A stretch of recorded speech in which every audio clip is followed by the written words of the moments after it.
Chers auditeurs de VIP Radio Online, bonjour. Troisième chronique de Muriel B, la chronique du travail, de la santé et du bien-être. Comme convenu, nous avons le plaisir de recevoir des témoignages de différents auditeurs. Et pour cette chronique, nous avons un témoignage très intéressant de Sylvie.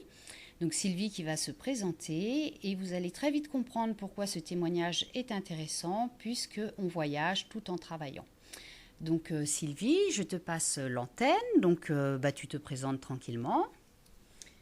Bonjour Muriel et bonjour à tous.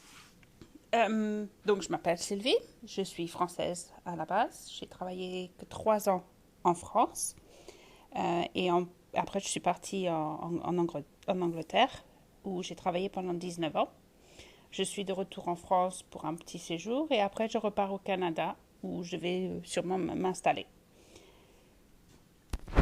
Donc voilà, Sylvie se présente. Donc là, on a bien compris qu'on va faire un voyage en entreprise. Donc Sylvie est une lectrice du roman J'ai suicidé mon boss, donc le roman de Muriel B. Et en lisant ce roman, elle m'a fait un retour, comme plusieurs lecteurs. Et ce qui me semblait bon de partager avec Sylvie et vous, chers auditeurs, c'est justement le fait d'aller travailler à l'étranger.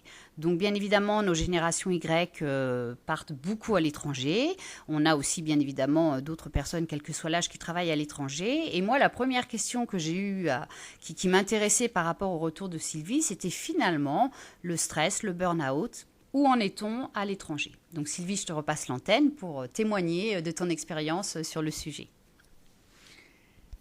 Eh bien en fait, hélas, c'est la même chose qu'on soit ici ou ailleurs ou autre part. Le burn-out, il existe.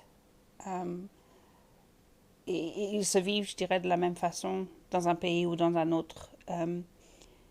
Pour moi, le burn-out, et la difficulté, il y a deux choses qui tournent en parallèle. Il y a l'émotion, le feeling, l'état mental et physique de burn-out, que beaucoup de gens, hélas, expérimentent.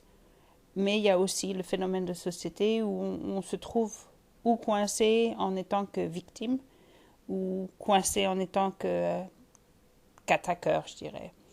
Je crois qu'il est très difficile aussi de passer de l'un à l'autre. Je pense que les valeurs avec lesquelles on a grandi et on a commencé à vivre et que l'on a de toute façon font qu'on se retrouve ou dans l'un ou dans l'autre. C'est très difficile de passer de l'un à l'autre.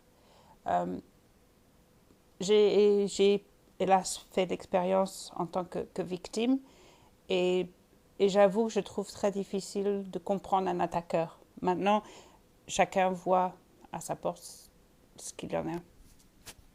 Ok, alors cher auditeur, là on a le plaisir d'avoir l'intérêt d'avoir un témoignage poignant, puisque l'idée c'est effectivement de dire on a un victime, on a un persécuteur, et je vous rappelle, comme je l'ai dit et comme je le dis dans beaucoup de conférences autour de mon livre, le dirigeant est quelquefois persécuteur, mais il est aussi victime.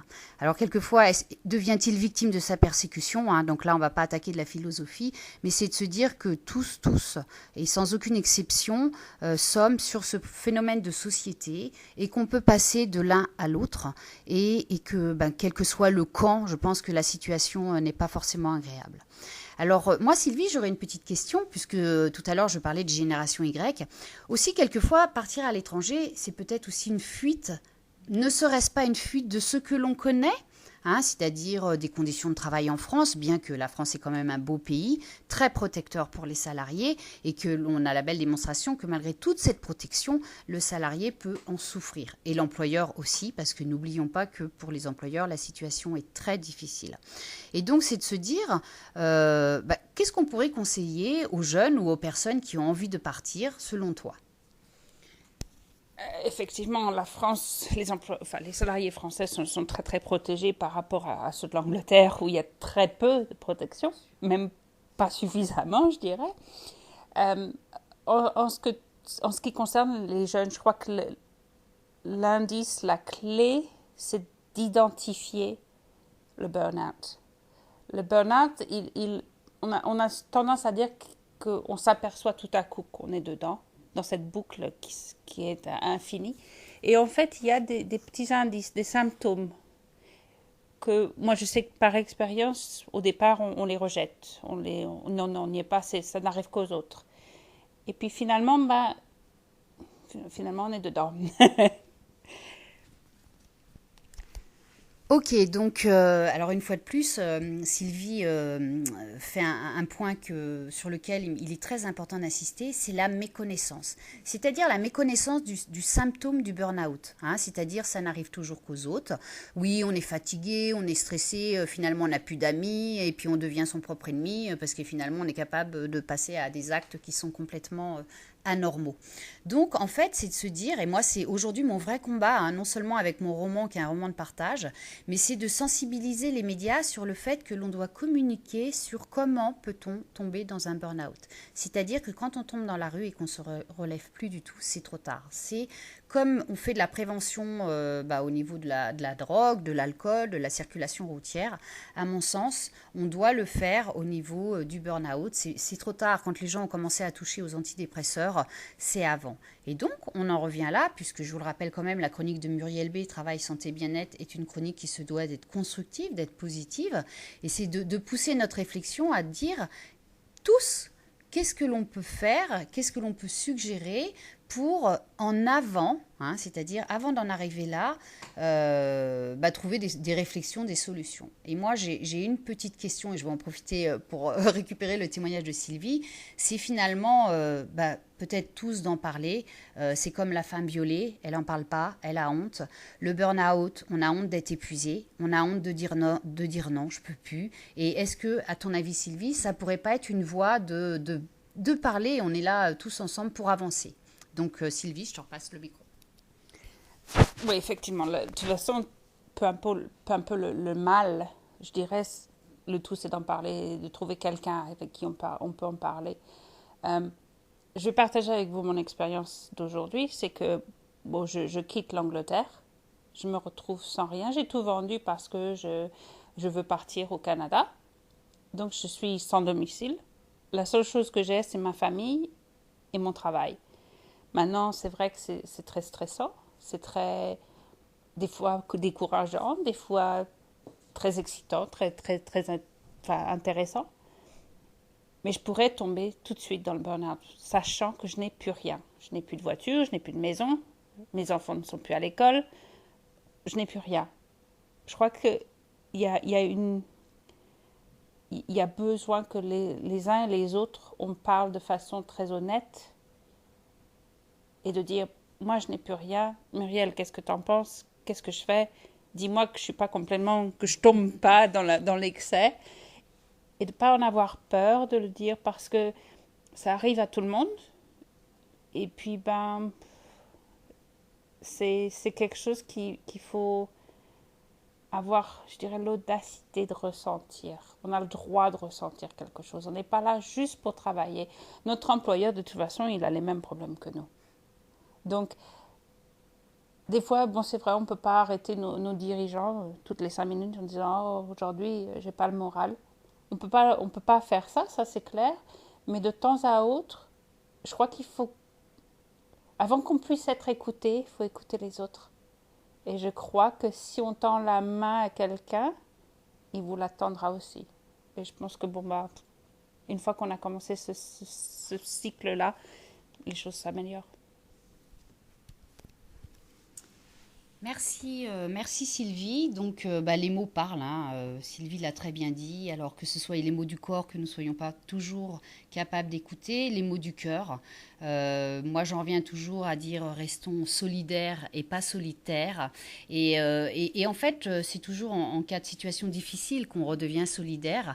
Alors moi où j'ai de l'espoir, c'est que alors malheureusement les taux de dépression, de burn-out grandissent, les taux de suicide aussi.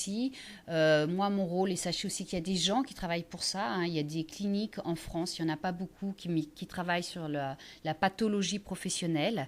Il y a des cabinets cabinet spécialisé, mais dans tous les cas, quand on est un petit peu en situation de détresse, on ne sait même pas à qui s'adresser.